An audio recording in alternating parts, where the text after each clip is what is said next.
তাফসীর মাহফিল CHP। বিসমিল্লাহির রহমানির রহিম। হযরত ওমর রাদিয়াল্লাহু আনহুর জীবনের স্মরণীয় কাহিনী এ বিষয়ে আলোচনা করছেন বিশ্ববরেণ্য মুফাসসিরে কোরআন আল্লামা দেলওয়ার হোসেন সাঈদী। শব্দধারণ মাহসিন সাউন্ড সিস্টেম। প্রযোজনায় CHP। শুধু তাফসীর মাহফিল CHP চ্যানেলে আল্লামা সাঈদী রাহিমাহুল্লাহর সুন্দর আলোচনা এখন শুনতে পাবেন। বিষয়ে ওমর রাদিয়াল্লাহু আনহুর জীবনের স্মরণীয় কাহিনী।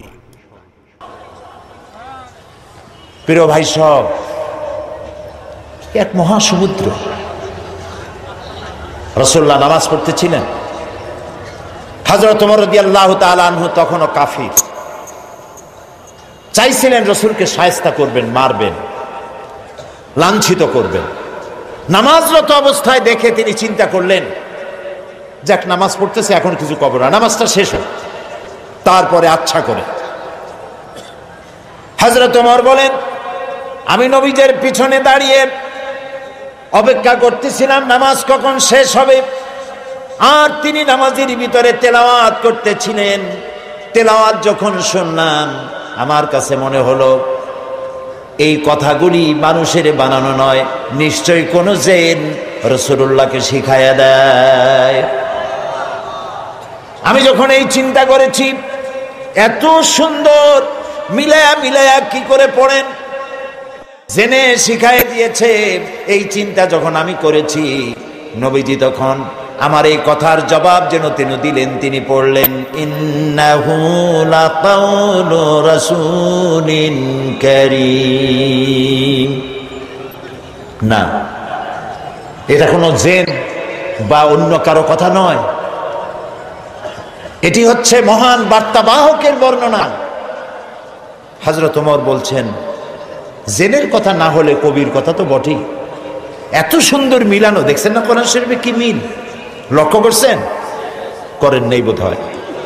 করার জন্য অনুরোধ করি, কোরআন তাড়াতাড়ি পড়বেন, মনে হবে আপনি প্রবন্ধ পড়ছেন।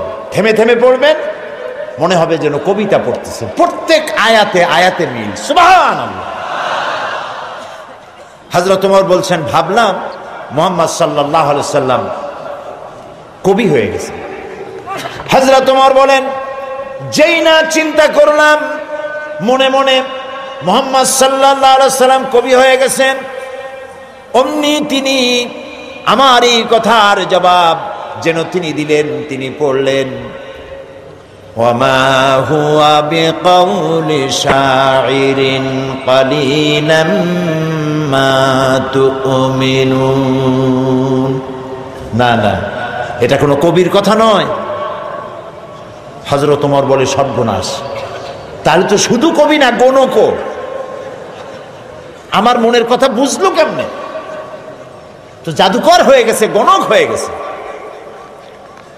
হযরত ওমর বলেন, যখন আমি মনে মনে চিন্তা করলাম গণক হয়ে গেছেন, অমনি নবীজি আমার সে কথারও জবাব দিয়ে দিলেন। তিনি পড়লেন, ওয়ালা বিকাউলি কাহিনিন কালিলাম মা তাযাক্কারুন। না না, এটা কোনো গণকের কথা নয়, তোমরা খুব কমই উপদেশ গ্রহণ করে থাকো। হযরত ওমর বলেন, আমার মনে হচ্ছিল আমার পায়ের তলা থেকে মাটি সরে যাচ্ছে। কি আশ্চর্য কথা! যা বলি মনে মনে তারই জবাব আসে। নামাজের মধ্যে কি করে বোঝেন তিনি? হযরত ওমর বলেন, প্রত্যেকটি কথার জবাব, মনের প্রশ্নের জবাবগুলি যখন আসতেছিল,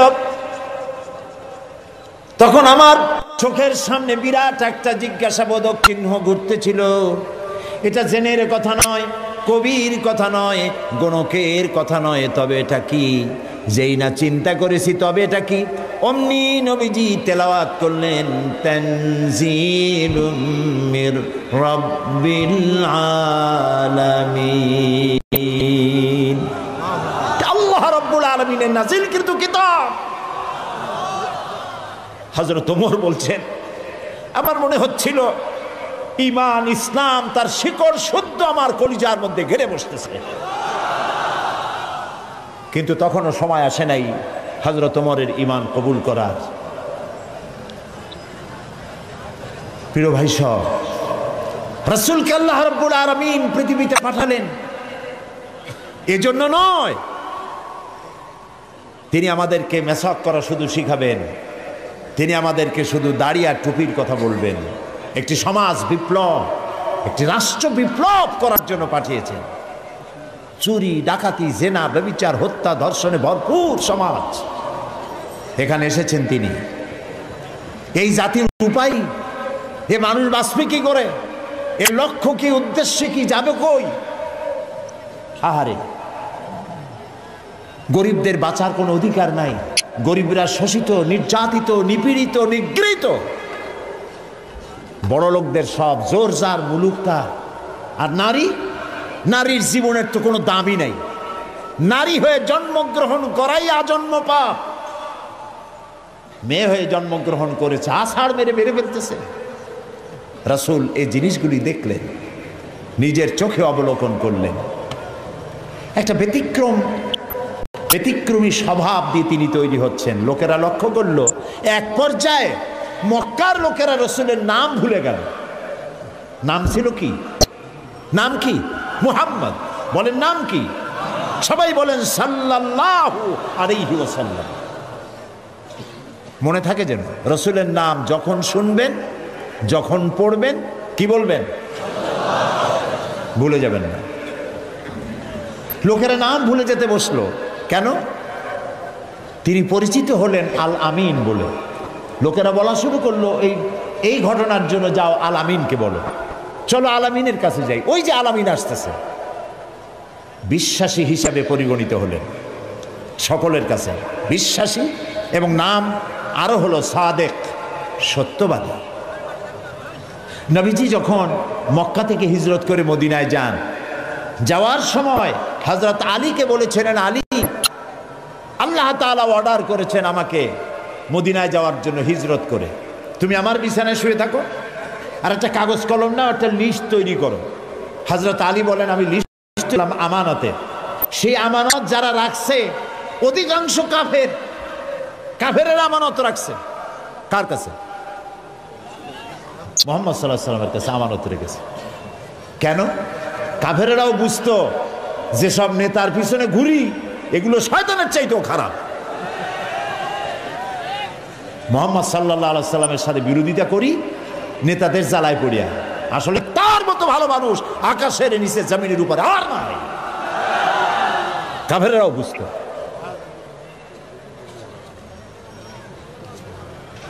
এখনো আমাদের দেশে যত নেতা টেতা আছে, অনুসারীরা বোঝে খাঁটি শয়তান। নামাজ নাই না, দেখেন না, নামাজ নাই, রোজা নাই, আল্লাহ পরকালের চিন্তা নাই, মিথ্যা কথা বলে অনবরত। মানুষে যেমন বমি করে হড় হড় করিয়া মুখ দিয়া মিথ্যা করি বমির মতো বাইর হইতে থাকে।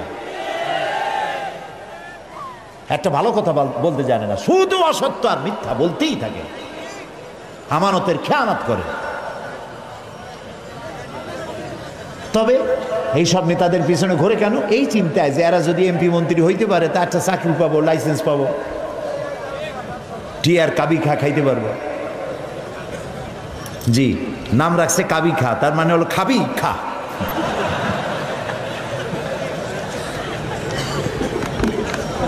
নবী করিম সাল্লাল্লাহু আলাইহি ওয়াসাল্লাম, আপনার আমার জীবন, আমাদের মা বাপের জীবন উৎসর্গ হোক রাসূলের কদম মোবারকের উপরে। সারাটা দুনিয়া ঋণী তার কাছে, তার স্বভাব চরিত্রের কাছে। মুহাম্মদুর রাসূলুল্লাহ সাল্লাল্লাহু আলাইহি ওয়াসাল্লাম এই সমাজে বড় হলেন, বেড়ে উঠলেন, লক্ষ্য করলেন এদের বাঁচাবো কেমনে, উপায় কি? তিনি গারে হেরায় চলে গেলেন। ওটার নাম জাবালে নূর। আমরা গারে হেরা বলি, কিন্তু মক্কা শরীফে যে গারে হেরা কইলে কেউ চিনবে না, চিনবে না। জাবালে নূর, ওই জাবালে নূরে উঠলেন, অনেক উঁচা। আল্লাহ দয়া করে আমাকে একবার ওঠার তৌফিক দিয়েছিলেন, একবার উঠছি। তাতেই তখন তো আমার শরীর টরীর অনেক ভালো ছিল, ভালো মানে মোটা ছিলাম বেশি। উঠতে গিয়ে 3 বোতল পেপসি খাওয়া লাগছে, আর 2-3 দিন উরুতে ব্যথা ছিল। তাহলে চিন্তা করেন কত উঁচা। সেই পাহাড়ের অনেক উঁচায় একটা ছোট্ট জায়গা, একটা রাস্তা আছে একটুখানি, এই সোজাভাবে ঢোকা যায় না, কাত হয়ে কইয়া কাইত আছেন আমাদের দেশে বলে, ওই কইয়া কাইত হয়ে ঢোকা যায়। এবং ওখানে একটা জায়গা আছে যেখানে 2 জন একসাথে নামাজ পড়তে পারে, এরকম একটা গুহা। সেখানে নবী করিম সাল্লাল্লাহু আলাইহি ওয়াসাল্লাম চিন্তা গবেষণা করতে লাগলেন। যেদিন বয়স 40 বছর পূর্ণ হয়ে গেল, আল্লাহ রাব্বুল আলামিন তাকে নবুয়তের মর্যাদা দিয়ে দিলেন। এই নবুয়তের মর্যাদা নিয়ে তিনি নেমে আসতেছেন, ভয় পেলেন।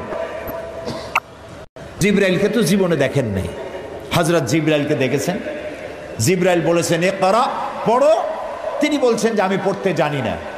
আবারও বললেন ইকরা, পড়ো। বলছেন জানি না পড়তে। তৃতীয়বার তিনি বুকের সাথে জড়িয়ে ধরলেন, এমন ভাবে জড়িয়ে ধরলেন নবী করিম সাল্লাল্লাহু আলাইহি ওয়াসাল্লাম ব্যথা পেলেন এবং তিনি পড়তে পারলেন। নেমে এসে স্ত্রী হযরত খাদিজাতুল কুবরা রাদিয়াল্লাহু তাআলা আনহাকে বললেন আমাকে ঢেকে দাও। তাড়াতাড়ি করে চাদর এনে তিনি ঢেকে দিলেন। নবী করিম সাল্লাল্লাহু আলাইহি ওয়াসাল্লামের চোখের মধ্যে ভীতির ছাপ। হযরতে খাদিজা ভীত সন্ত্রস্ত হলেন, জিজ্ঞেস করলেন আবাল কাসেম আপনার কি হয়েছে? তিনি ঘটনা শোনালেন। হযরত খাদিজা কি বলতেছেন শোনেন। হযরত খাদিজা বলছেন ইয়া আবাল কাসেম, হে কাসেমের পিতা, আপনার ঘাবড়াবার কোনো কারণ নাই। কোন দুষ্ট জিন, কোন দুষ্ট শয়তান আপনাকে অনিষ্ট করতে পারে না, কারণ আপনি সত্যবাদী। আপনাকে কোন দুষ্ট জিন, কোন শয়তান আপনাকে অনিষ্ট করতে পারে না, কারণ আপনি আত্মীয়তার হক আদায় করেন। আপনি এতিমকে, মিসকিনকে খেতে দেন, আপনি বিধবাকে আশ্রয় দেন, আপনার ক্ষতি কেউ করতে পারে না। হযরত খাদিজা দৌড় মারলেন এবং নিজের চাচাতো ভাই হযরত ওয়ারাকা বিন নওফল, তিনি ছিলেন তাওরাতের জবরদস্ত আলেম, নবীজির মুখে খবর শুনলেন। সবটা শুনে নবীজির মস্তক মোবারকের উপরে চুমো খেয়ে বললেন কুদ্দুসুন কুদ্দুসুন, অতি পবিত্র, মহাপবিত্র ইয়া মুহাম্মদ সাল্লাল্লাহু আলাইহি ওয়াসাল্লাম। আপনার কাছে যিনি এসেছিলেন তিনি কোনো জিন নয়, তিনি মহাপবিত্র আত্মা, তিনি ফেরেশতা। যে ফেরেশতা এসেছেন ইব্রাহিম, মূসা, ঈসা, ইয়াকুব, আইয়ুব, সমস্ত নবীদের কাছে যে ফেরেশতা এসে, সেই জিবরাইল এসেছিলেন আপনার কাছে। তাওরাতে আমি যা পড়েছি তার সাথে মিল হয়ে যাচ্ছে। আপনি আখিরি জামানার পয়গম্বর। তবে আমার জন্য আফসোস, আমি বৃদ্ধ। এই জাতি আপনাকে খুব কষ্ট দেবে, নির্যাতন করবে। সেদিন পর্যন্ত যদি আল্লাহ আমারে বাঁচায় রাখেন, আমি আপনাকে সাহায্য করব, আপনার সাথে থাকব। প্রিয় ভাই সব, একটা নারী, একজন স্ত্রী পুরুষের জন্য, স্বামীর জন্য সব থেকে উত্তম সাক্ষী দিতে পারে। এর থেকে ভালো সাক্ষী আর কেউ দিতে পারে না। আল্লাহর নবী যখন তার স্ত্রী হযরত খাদিজা রাদিয়াল্লাহু তাআলা আনহাকে যখন দাওয়াত দিয়েছেন, আল্লাহ রাব্বুল আলামিন যখন দাওয়াতের জন্য বলে দিলেন নিকটবর্তী আত্মীয়দেরকে দাওয়াত দাও, সর্বপ্রথম নবীজি গিয়ে হযরত খাদিজাকে দাওয়াত দিলেন। বললেন আল্লাহ ছাড়া কোনো ইলাহ নাই, মাবুদ নাই, তার উপর ঈমান আনো। আর আমি মুহাম্মদ রাসূলুল্লাহ সাল্লাল্লাহু আলাইহি সাল্লাম, আখিরি জামানার পয়গম্বর, আমার উপর ঈমান আনো। স্ত্রীর জন্য স্বাভাবিক ছিল। স্ত্রী তো কমসে কম স্বামীরে চেনে, কি বলেন আপনারা? চেনে না? সব মানুষকে আপনি ধোঁকা দিতে পারবেন, সব মানুষকে আপনি চোখে ধুলা দিতে পারবেন, কিন্তু স্ত্রীকে ভাঙিয়ে দিতে পারবেন না। ঠিক কিনা বলবেন? স্ত্রী আপনার জন্য ভালোবাসা দিতে পারে, জীবন দিতে পারে, সব দিতে পারে, কিন্তু ঈমান আনা অত্যন্ত কঠিন। নবীজি যখন হযরত খাদিজাকে ঈমানের দাওয়াত দিলেন। হযরতে খাদিজা রাদিয়াল্লাহু তাআলা আনহা এক মুহূর্ত দেরি করেন নাই, সঙ্গে সঙ্গে পড়েছেন লা ইলাহা ইল্লাল্লাহু মুহাম্মাদুর রাসূলুল্লাহ। জোরে পড়েন লা ইলাহা ইল্লাল্লাহ, লা ইলাহা ইল্লাল্লাহ, লা ইলাহা ইল্লাল্লাহু মুহাম্মাদুর রাসূলুল্লাহ। হযরত খাদিজা বলছেন, ইয়া আবুল কাসেম, আপনি অবশ্যই আল্লাহর নবী।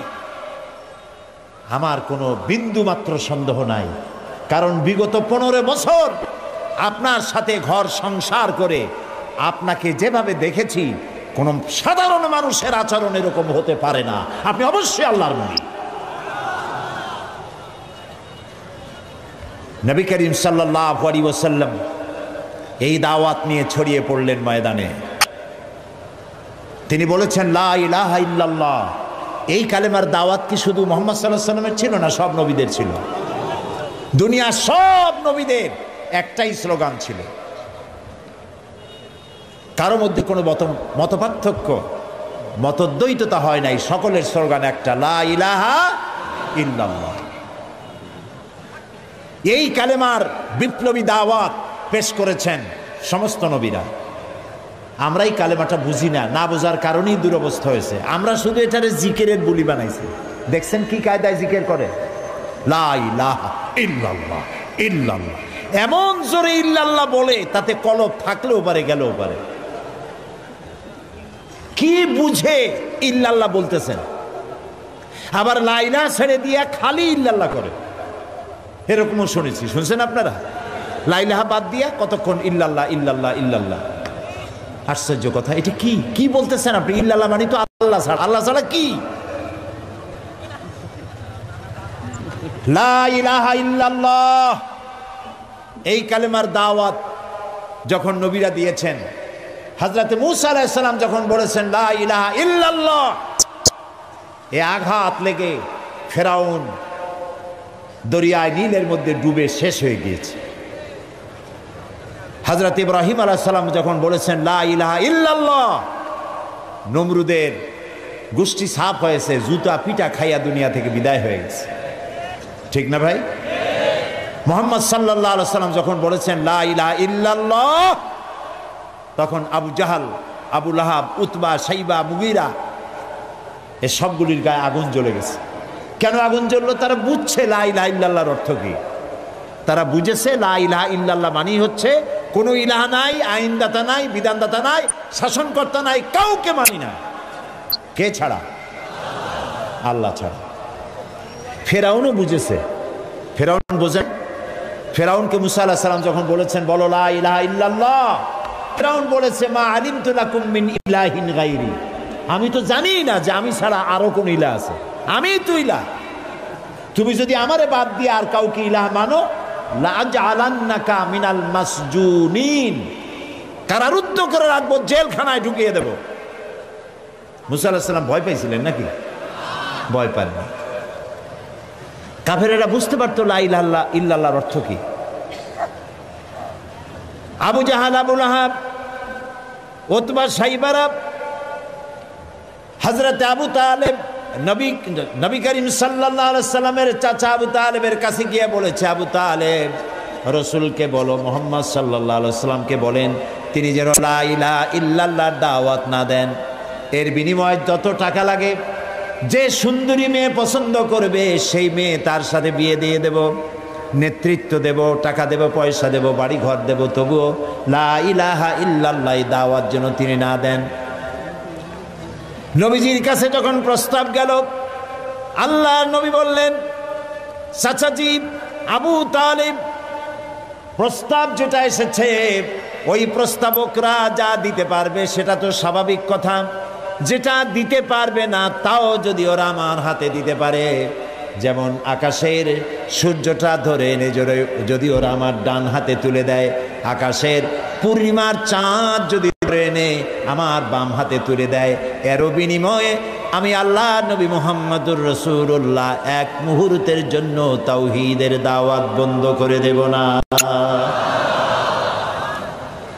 নবীজি পৃথিবীতে আল্লাহর দ্বীনের দাওয়াত দেওয়ার জন্য, দ্বীন প্রতিষ্ঠার জন্য এসেছিলেন। এজন্য আসেন নাই আবু জাহাল, আবু লাহাব বা সাইবারা নেতৃত্ব দিবে আর মুহাম্মদ সাল্লাল্লাহু আলাইহি ওয়াসাল্লাম তার অধীনে চাকরি করবেন, মসজিদে বসে আল্লাহ আল্লাহ করবেন। মূসা আলাইহিস সালামকে এজন্য পাঠানো হয়নি যে তিনি ফেরাউন রাজত্ব করবে আর তিনি তার অধীনে থেকে আল্লাহ বিল্লাহ করবেন। এজন্য পাঠানো হয়েছে। মূল উদ্দেশ্য কি? আল্লাহ রাব্বুল আলামিন বলেন, হুয়াল্লাযী আরসালা রাসূলাহু বিল হুদা ওয়া দীনিল হক লিইয়ুযহিরাহু আলাদ-দীনি কুল্লিহি ওয়া কাফা বিল্লাহি শাহীদা। আল্লাহ তাআলা তিনি রাসূলকে প্রেরণ করেছেন দ্বীনে হক আর সত্যের বিধান সহকারে, যাতে করে পৃথিবীর সব মতবাদের উপরে ইসলামকে তিনি বিজয়ী করে দিতে পারেন। নবী করিম সাল্লাল্লাহু আলাইহি সাল্লাম মক্কি জীবনে এই কাজটি তিনি চালু করলেন। নবী করিম সাল্লাল্লাহু আলাইহি সাল্লামকে আল্লাহ রাব্বুল আলামিন সব রকমের সম্মান এবং মর্যাদা দিয়ে পৃথিবীতে পাঠালেন দ্বীনকে প্রতিষ্ঠা করার জন্য। 13 বছর সময় লাগলো মক্কায়। কয় বছর লাগলো? 13 বছর। এই 13 বছর দ্বীনের দাওয়াত দিতে থাকলেন মানুষের দুয়ারে দুয়ারে গিয়ে, গোপনে, রাত্রে, দিনে। আল্লাহর মেহেরবানি লোক তৈরি হয়ে গেল। আবু বকর, ওমর, ওসমান, আলী, খাব্বাব, খুবাইব রিদওয়ানুল্লাহ তাআলা আলাইহিম আজমাইন, এই সব লোক তৈরি হয়ে গেল। কেমন লোক তৈরি হলো? যে হযরত ওমর রাসূলকে হত্যা করতে আসছিলেন, সেই ওমরকে আল্লাহ এমন দরজায় পৌঁছায় দিলেন, রাসূল বললেন, লা নাবিয়্যা বা'দি ওয়ালা রাসূলা, আমার পরে নবীও হবে না, রাসূলও হবে না, কিন্তু আমার পরে যদি কেউ নবী হতো লাকানা ওমর, ওমরে আল্লাহ নবী বানাই দিতেন। সুবহানাল্লাহ বলুন। এইসব লোক তৈরি হয়ে গেল। 13 বছর সময় লাগলো। আল্লাহ রাব্বুল আলামিন হিজরতের অর্ডার দিয়ে দিলেন। নবীজি এবার মক্কা শরীফ থেকে রওনা করেছেন। গভীর রজনীতে হযরতে আবু বকরকে সঙ্গে করে নিয়ে রওনা করলেন। জাবালে মিসফালার ভিতর দিয়ে, জাবালে কেদোয়ার উপর দিয়ে যাওয়ার সময় বারবার কাবার দিকে ফিরে তাকায় কাঁদতে লাগলেন আর বলতে লাগলেন, কাবারে বড় আশা ছিল তোর খেদমত করব, কিন্তু তোর নিষ্ঠুর সন্তানেরা তোর কাছে আমারে থাকতে দিল না রে। নবীজি হযরত আবু বকর রাদিয়াল্লাহু তাআলা আনহুকে সঙ্গে নিয়ে জাবালে সুরে চলে গেলেন। হজরে রক্ত হয়ে গেল। হযরত আবু বকর বলেন, আর উপায় নাই, ধরা পড়ে যাব। এই গুহার মধ্যে গিয়ে আমরা আশ্রয় নেই। গুহার ভিতরে গিয়ে আশ্রয় নিলেন। সকালবেলায় কাফির বেঈমানেরা খুঁজতে খুঁজতে ওই পর্যন্ত এসেছে। একজন বলে পায়ের চিহ্ন এখানে শেষ, ভিতরে আছে, আর একজন বলে নাই। একজন বলে আছে, আর একজন বলে নাই। হযরত আবু বকর বলেন, ইয়া রাসূলুল্লাহ, আমরা ধরা পড়ে গেছি, আর উপায় নাই। এটা এত স্বল্প গভীর গুহা, বসতে পরে মাথা দেখা যায়, শুয়ে হাঁটু উঁচু করলে হাঁটু দেখা যায়, আর বাঁচার উপায় নাই। আল্লাহ রাব্বুল আলামিনের হাবিব তখন বললেন, কোরআনে কারীমের মধ্যে সূরা তাওবায় আল্লাহ শোনাই দিয়েছেন, ইয়াকুলু লিসাহিবিহি লা তাহজান ইন্নাল্লাহা মা'ানা। হে আমার বন্ধু, হে আমার সাথী, ভয় পেও না, আমরা দুইজন নই, আমাদের সাথে আর এক সত্তা আছে। তার নাম কি? সবাই বলেন। আল্লাহ রাব্বুল আলামিন তার হাবিবকে বাঁচালেন না ধরাই দিলেন? বাঁচাইছেন কিনা? দিনের বেলায় ঘুমায় থাকতেন, রাতের বেলায় চলতেন। 13 দিন সময় লাগলো। মক্কা শরীফ থেকে লোকেরা, কাফেরেরা রাসূলকে ধরার জন্য সুরাকাকে পাঠিয়ে দিল। সুরাকা চলল ধরার জন্য। অশ্ব পৃষ্ঠে সওয়ার হয়ে দৌড়াতে দৌড়াতে রাসূলের কাছে চলে গিয়েছে। হযরত আবু বকর বলছেন, ইয়া রাসূলুল্লাহ, আবার ধরা পড়ে গেলাম, এই লোক কেমনে ছাড়ি? আবার পিছনে দৌড়ানো আরম্ভ করেছে। আবার কিছু দূর গিয়ে দুটি পা, ঘোড়ার পা সামনের দিকে টেনে যেতে লাগলো।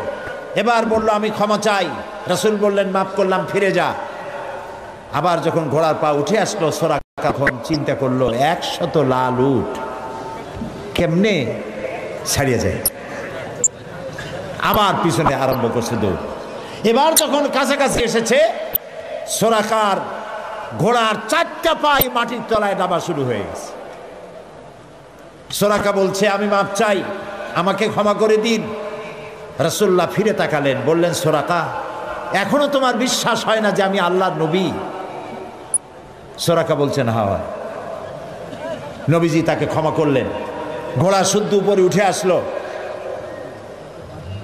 সোরাকা চিন্তা করলো একেবারে খালি হাতে ফিরবো। দেখেন কি কত বড় খারাপ মানুষ।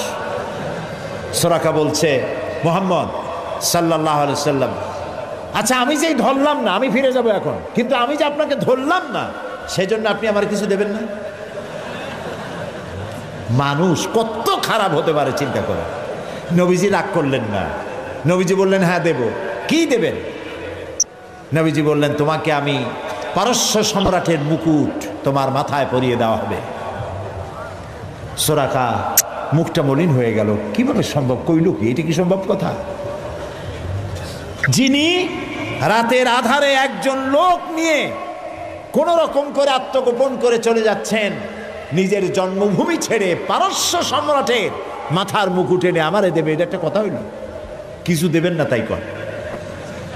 মন খারাপ করে সে চলে গেল। নবী করিম সাল্লাল্লাহু আলাইহি সাল্লামের ইন্তেকালের পর হযরত আবু বকর ক্ষমতা এলেন, তারপরে হযরত ওমর ক্ষমতা এলেন। হযরত ওমরের জামানায় পারস্য বিজয় হলো, আর গনিমতের মালের সাথে পারস্য সম্রাটের মুকুটও এসে সামনে হাজির হয়ে গেল। হযরত ওমর লক্ষ্য করে দেখলেন গনিমতের মালের মধ্যে হীরা মণিমুক্তা খচিত চকচক করছে, পারস্য সম্রাটের মাথার মুকুট। হযরত ওমর বললেন, কেউ চলে যাও তো, সোরাকাকে ডেকে নিয়ে আসো। সোরাকা তখন বুড়ো হয়ে গেছে, দাড়ি চুল পেকে বৃদ্ধ হয়ে গেছে। সোরাকাকে কাছে ডেকে হযরত ওমর নিজ হাতে পারস্য সম্রাটের মুকুটটা সোরাকার মাথায় পরিয়ে দিলেন। বললেন, সোরাকা, আল্লাহর নবীর ওয়াদা কখনো মিথ্যা হয় না। নবীজি মক্কা থেকে মদিনায় পৌঁছে গেলেন। প্রতিমধ্যে খুব ক্ষুধার্ত হয়েছিলেন। প্রতিমধ্যে কখনো খেতে পারতেন, কখনো খেতে পারতেন না। মদিনার কাছাকাছি, বুখারীতে এই বিবরণ এসেছে, কাছাকাছি হয় যখন হলেন, তখন উম্মে মাহবাদ, মাহবাদের মা বাড়িতে ছিলেন একটা ঘরে। আবু মাহবাদ কাজের জন্য চলে গেছে। কতগুলি ছাগল ছিল তাদের। এই মরুভূমিতে কোনো খাবার নাই, ঘাস নাই, ছাগল সব, বাচ্চা নাই, দুধ নাই, সব শুকায় গেছে। নবী করিম সাল্লাল্লাহু আলাইহি ওয়াসাল্লাম ক্ষুধার্ত, হযরত আবু বকর ক্ষুধার্ত। বাড়ির মধ্যে গিয়ে ঢুকছেন। উম্মে মাহবাদকে জিজ্ঞেস করলেন, মহিলাকে জিজ্ঞেস করলেন, তোমার ঘরে কি কোনো খাবার আছে? তিনি বললেন, পথিক, আমার ঘরে কোনো খাবার নাই। আচ্ছা দুধ আছে? তিনি বললেন, না, দুধ পাবো কোথায়? কই যে ওই যে একটা ছাগল দেখা যায়, একটা বকরি দেখা যায়। তো বললো যে, আপনি দেখতে পাচ্ছেন না, এই বকরি কত কৃষ, একেবারে শুকায় গেছে, ওর তো বাচ্চা নাই, ও দুধ দেবে কেমনে? রাসূলুল্লাহ বললেন, তুমি বকরিটা আমার কাছে নিয়ে আসো। মহিলা বকরিটা কাছে নিয়ে এলেন। রাসূলুল্লাহ বকরির ওলানে, ওলান বলে না, ওলানে হাত দিলেন। উম্মে মাহবাদ বললেন, আমি তাকিয়ে থাকলাম, বকরি তার দুটি ঠ্যাং ফাঁক করে দিল পেছনে, আর ওলান বড় হয়ে মাটিতে ঠেকে গেল। রাসূলুল্লাহ বললেন, একটা পাত্র নিয়ে আসো। একটি পাত্র আনা হলো, বড় এক পাত্র দুধে ভরে গেল। রাসূলুল্লাহ পাত্র থেকে ঢেলে দিলেন, তুমি খাও। নিজে খায়েন। হযরত আবু বকরকে খাওয়ালেন। পাত্র পরিপূর্ণ থাকলো। বলল, তোমার স্বামী এলে তাকে দিও। রাসূলুল্লাহ চলে গেলেন। আবু মাহবাদ বাড়ি ফিরেছেন, মুখ শুকনা। হঠাৎ করে দুধের দিকে চোখ পড়লো। বলল, তুমি দুধ পাইলা কই? আবু মাহবাদ বলছে, পুরুষ বলছে যে, আমি তো সারাদিন কষ্ট করেছি, কিছু খাই নাই, তুমি দুধ পেলে কোথায়? উম্মে মাহবাদ বললেন, আমাদের বাড়িতে দুইজন মেহমান আসছিলেন এবং যা ঘটনা ঘটলো পুরা ঘটনা তিনি শোনালেন। আবু মাহবাদ জিজ্ঞেস করেন, আচ্ছা বলো তো লোকটি কেমন, দেখতে কেমন? উম্মে মাহবাদ বলছে, আবু মাহবাদ, আমি সেই পুরুষটির কথা কি বলবো, আমার জীবনে এত সুন্দর সুপুরুষ আমি জীবনে দেখি নাই। তার চক্ষু আনত, তিনি উপরের দিকে তাকায় কথা বলেন না, প্রয়োজনের বেশি একটি কথাও বলেন না। তার চলা, তার বসা, তার কথা, মুখের বাণী মণিমুক্তার মতো। আমি সারা জীবনে এমন মানুষ দেখি নাই। আবু মাহবাদ বৃদ্ধ মানুষ সব শুনে বলল, খুব সম্ভব তওরাতে যে শেষ নবীর কথা শুনেছি নিঃসন্দেহে তিনিই হবেন, আমার ভাগ্য খুলে গিয়েছে।